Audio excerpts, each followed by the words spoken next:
Hoy vamos a hablar de un tema bastante polémico, ¿no? Seguramente mucha gente se va a sentir ofendida con este tema, pero bueno, no es algo que yo esté afirmando, sino es algo que yo les voy a mostrar, básicamente, y que supuestamente desde dentro del Vaticano se sabe que esto es así. Y no lo estoy diciendo yo, como les dije recién. Esto lo afirman los mismos curas. De hecho, En el nombre del Padre, y del Hijo, y del Espíritu Santo. Amén. Ave María, gratia plena, Dominus tecum.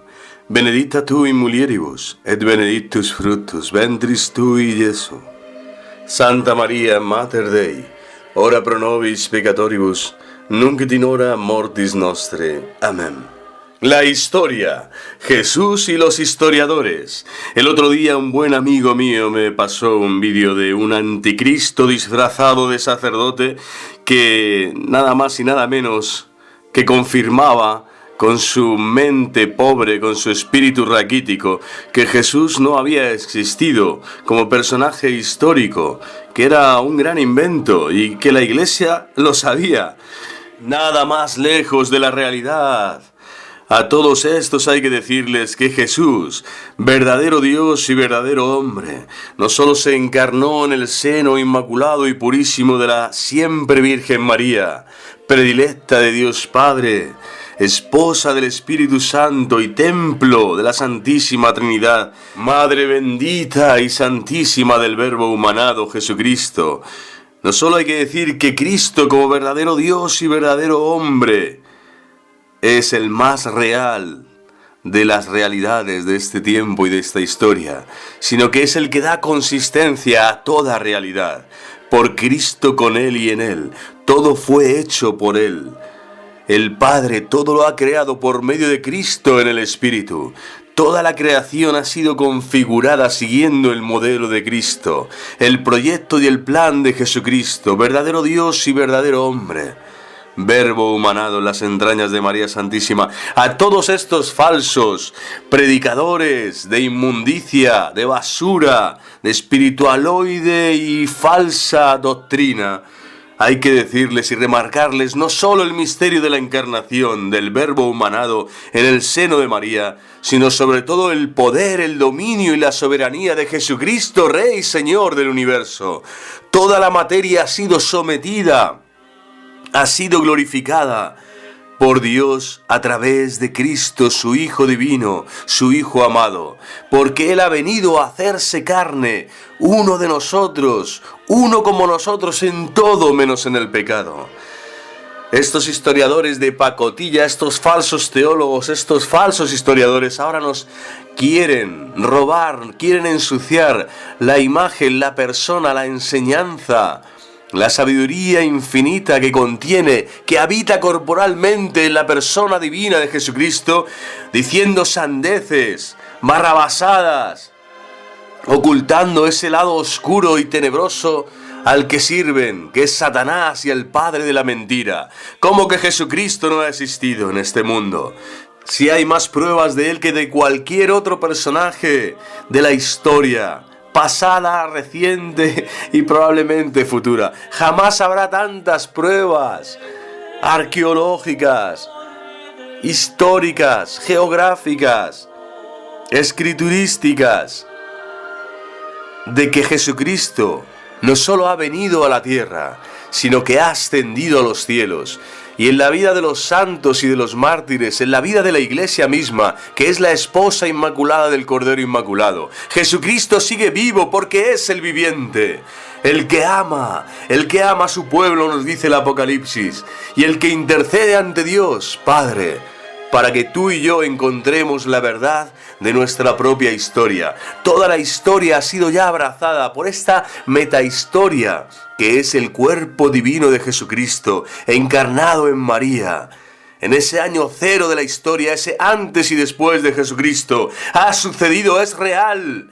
Y no te pueden venir estos agoreros de inmundicia diabólica en el siglo XXI a poner en duda, a sembrar la duda en las mentes inocentes, en los niños, en los jóvenes, en las familias, de que Jesucristo quizás no existió, quizás es un invento de alguna institución que conocemos, se lo ha podido inventar. ¡Falso! Arderéis en el fuego de vuestra propia ignorancia y necedad, hijos y siervos de Satanás, todos aquellos que no son confirmados en el Espíritu Santo de Cristo, que es Espíritu de verdad y de vida. Cristo ha venido a la tierra, Cristo ha sembrado la enseñanza eterna y verdadera, ha germinado su palabra en el corazón de todos los fieles que han acogido el derramamiento de su Espíritu Santo, y Él es el resucitado, Él el que es. Él es el Cristo, el único que es, por esencia, segunda persona de la Santísima Trinidad. Y así nos ha revelado el Señor esta gran verdad de tu propia historia, de tu propio tiempo, de los dones, talentos y cualidades que Dios te da, para que a lo largo de tu vida puedas abrazar el cielo, puedas abrir la puerta de la esperanza de la vida eterna. Cristo es verdad, porque es verdad que su reino existe, que su palabra es eterna, que sus sacramentos son reales, que su acción milagrosa y portentosa sigue sanando, restaurando, curando, perdonando tantos corazones cada día que en este mundo están necesitados y que tienen sed de verdad, de bondad, de sabiduría, de belleza, de eternidad. Vamos a hacer un breve repaso para callar las bocas de todos estos falsos profetas que hoy ya están en las redes del anticristo, en este internet salvaje, donde pulula casi todo, es una gran basura, una gran inmundicia del anticristo. Nosotros, sin embargo, que somos vistos como espectáculo de los ángeles y del mundo y de los hombres, somos apóstoles de Cristo. Perseguidos, sí, nos considerarán basura, nos consideran escoria, sin embargo predicamos al único Señor de la historia. Esta es la única verdad, Jesucristo vivo, presente, que ha muerto por nosotros para perdonar nuestros pecados a aquellos que quieran ser perdonados y para resucitarnos a la vida nueva en su misterio pascual. Vamos a callar las bocas de estos falsos profetas ya, y en este vídeo quiero daros una serie de pautas para hacer ver a tantas personas que caen en esta necedad, en este pensamiento de ignorancia, de malicia, de brutal alevosía, de blasfemia contra Dios, contra su revelación y contra la propia historia de este personaje histórico que es Jesucristo, pero que es metahistórico porque va más allá de la historia, porque es alfa y omega, porque es el principio y el fin, que consumará en los siglos todo el plan salvífico que Dios tiene sobre sus criaturas, y a unos los llevará a la vida eterna, porque serán juzgados para la vida eterna como meritorios de ella, y a otros los juzgará para condenación eterna, porque serán juzgados para no estar en esa vida eterna al lado suyo. Vamos a repasar sucintamente, brevemente, como digo, para callar la boca a todos estos falsos profetas. Entrando en materia, vemos que las fuentes evangélicas constituyen testimonios históricos de gran valor.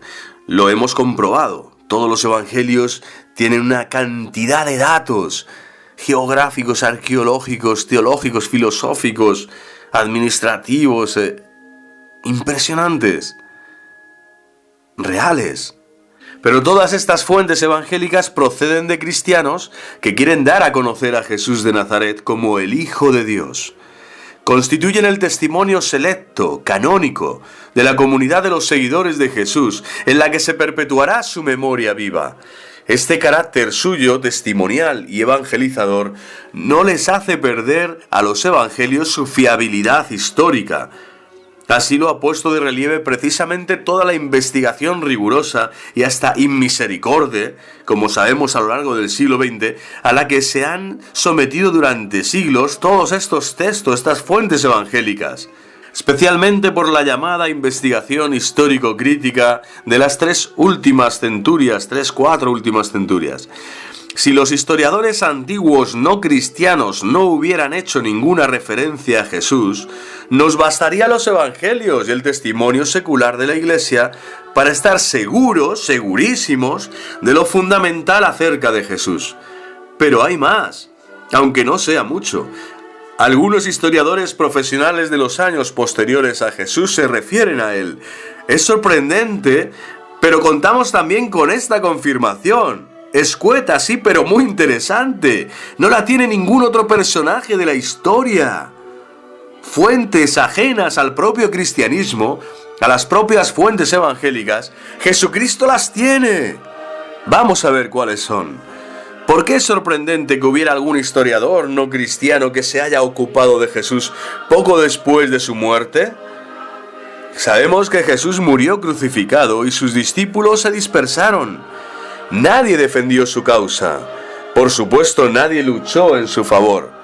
Él no había sido ningún liberador político de Israel que hubiera reunido ni siquiera un pequeño grupo de resistencia digno de aparecer en los anales de la multitud de guerrillas y escaramuzas organizadas contra Roma. Por otra parte, tampoco se puede decir que como líder o reformador religioso hubiera obtenido demasiado éxito. Ninguno de los grupos religiosos de su tiempo aceptó sus enseñanzas. ¡Ninguno! Ni siquiera sus seguidores, gente de poca cultura e influencia, estaban seguros de lo que significaba realmente aquel profeta, entre comillas, profeta Galileo.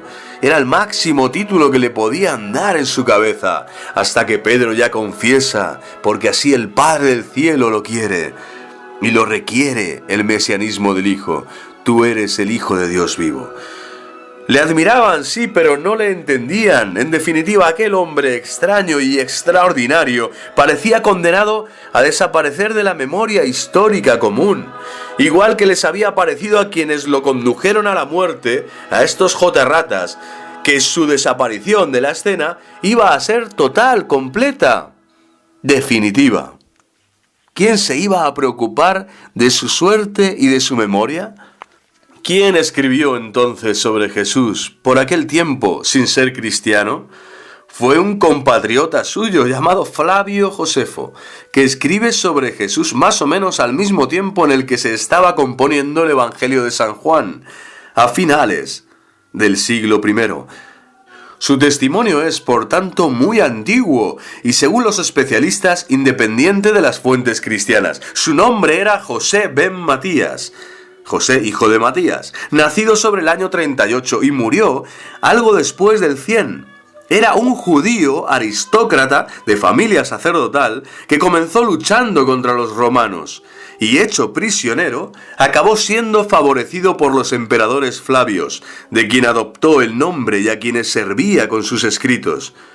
En sus obras, la más extensa se llama Antigüedades Judaicas, escrita en torno al año 93. Es una historia de Israel en la que trata de presentar las peculiaridades de su pueblo de modo que pudieran ser comprendidas de algún modo desde Roma. Al llegar a los tiempos más recientes, habla también de algunos personajes típicos, como eran los mesías políticos, de los que cuenta varias historias, o de otras figuras para él curiosas, como Juan el Bautista o Jesús. Un historiador judío escribiendo para Roma ha sido, pues, el llamado a dejar a la posteridad un testimonio no cristiano de Jesús, de la primera época, de la primera hora y de primera mano. ¿Qué dicen todos estos falsos profetas? ¿Y qué dice Flavio Josefo sobre Jesús? En las Antigüedades se menciona a Jesús en dos pasajes. El más importante de ellos es el llamado Testimonium Flavianum, donde Josefo hace un escueto retrato de Jesús cuando narra la historia del gobernador romano de Palestina, Poncio Pilato. Algunos eruditos niegan que esas líneas sobre Jesús las haya escrito Josefo. Piensan que son un añadido introducido en el texto original por copistas cristianos. No conservamos el texto salido de la mano del historiador judío, sino copias solo muy posteriores. Los estudios sobre este asunto son muchísimos. Los autores se inclinan a pensar que sí ha habido interpolaciones hechas por cristianos, que además son fáciles de detectar, pero que el pasaje es fundamentalmente de Josefo. Suprimiendo lo que serían añadidos, el texto original queda así. En aquel tiempo apareció Jesús, un hombre sabio, porque fue autor de hechos asombrosos, maestro de gente que recibe con gusto la verdad, y atrajo a muchos judíos y a muchos de origen griego. Y cuando Pilato, a causa de una acusación hecha por los hombres principales entre nosotros, lo condenó a la cruz, los que antes lo habían amado no dejaron de hacerlo. Y hasta este mismo día, la tribu de los cristianos, llamados así a causa de él, no ha desaparecido. Antigüedades Judaicas capítulo 18. Se trata, como puede verse, de algo maravilloso, asombroso. Es un texto sobrio. Las interpolaciones cristianas añadían algunas apreciaciones propias de la fe cristiana o cercanas a ella. Josefo se mantiene, en cambio, en un tono distante, en nada incompatible con la religión judía. Fue precisamente esta sobriedad con la que habla simplemente de un hombre sabio, la que debió parecer poco a algún copista cristiano que no se resistió a añadir, si es que basta con llamarle hombre. Es claro que esto solo lo podía decir alguien que ya profesaba la fe en Cristo, el Hijo de Dios vivo, que sabía que estaba resucitado. Más adelante se añadió también, era el Cristo, es decir, en griego el ungido. Solo un cristiano podría hablar así, en estos términos, pero de estas y otras interpolaciones se puede prescindir perfectamente. Es inverosímil que hubieran salido de la pluma de Josefo. Vale, basta y sobra lo que parece que él escribió, y de ningún personaje de la historia. Se tienen tantos datos, como digo, de tanto relieve, hondura, profundidad, con tantas características, tiempos, lugares, nombres propios, como de Jesucristo, nuestro Rey y Señor. ¿Concuerda Josefo con los evangelios? En esto que acabamos de leer en las Antigüedades Judaicas capítulo 18, claro, es fácil notar que las pocas informaciones que el historiador judío ofrece acerca de Jesús coinciden con algunos rasgos importantes de su figura que conocemos por los evangelios. Jesús atrajo la atención, se ganó la admiración de la gente por sus palabras y por sus hechos, enseñó con sabiduría y obró milagros. Le siguieron tanto judíos como griegos. Fue acusado por los notables de Israel y condenado a morir en la cruz por el gobernador romano Pilato. Sus seguidores se mantuvieron fieles a él porque le amaban y siguen presentes en el mundo como tales cuando Josefo escribe su historia a finales del siglo I. Dice así, ¿no? Y hasta este mismo día la tribu de los cristianos, llamados así a causa de él, no ha desaparecido. Ni desaparecerá, buen Josefo. Como todos estos falsos profetas, sí, estos sí desaparecerán. El único que no desaparece aquí es Jesucristo, el único nombre dado a los hombres que nos salva, el único Redentor de la humanidad. Como vemos, el historiador ofrece de este modo una descripción externa de la vida de Jesús. Se nota que no tiene las claves para interpretar la verdad de esa vida. Escribe desde la distancia, no da oídos ni a las palabras de Jesús ni a la de sus seguidores, y más cuando estaba escribiendo además para los romanos, no siendo judío. Ni siquiera habla de la resurrección. Con todo, su descripción de lo que Jesús hizo y de lo que aconteció con él concuerda básicamente con lo que los evangelios narran, desarrollan e interpretan en las claves de la fe. ¿Cuál es el valor principal del testimonio de Flavio Josefo? El testimonio del historiador judío permite responder afirmativamente a la pregunta de si existe alguna otra prueba acerca de la existencia de Jesús distinta de los escritos cristianos.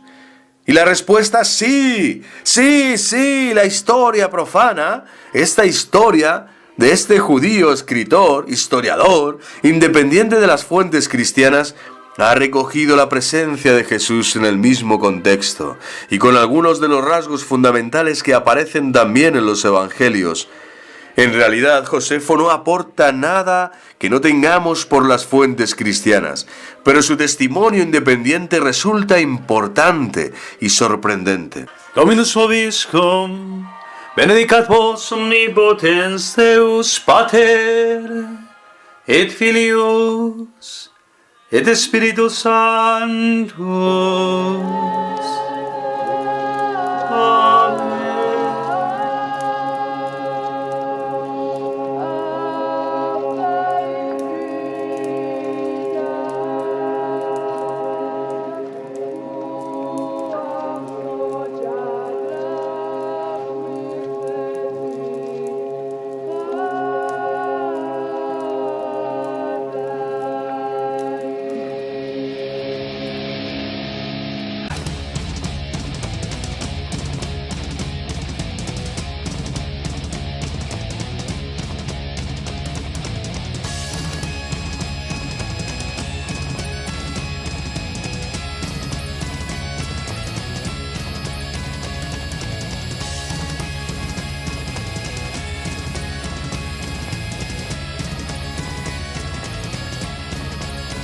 ¡Viva Cristo Rey!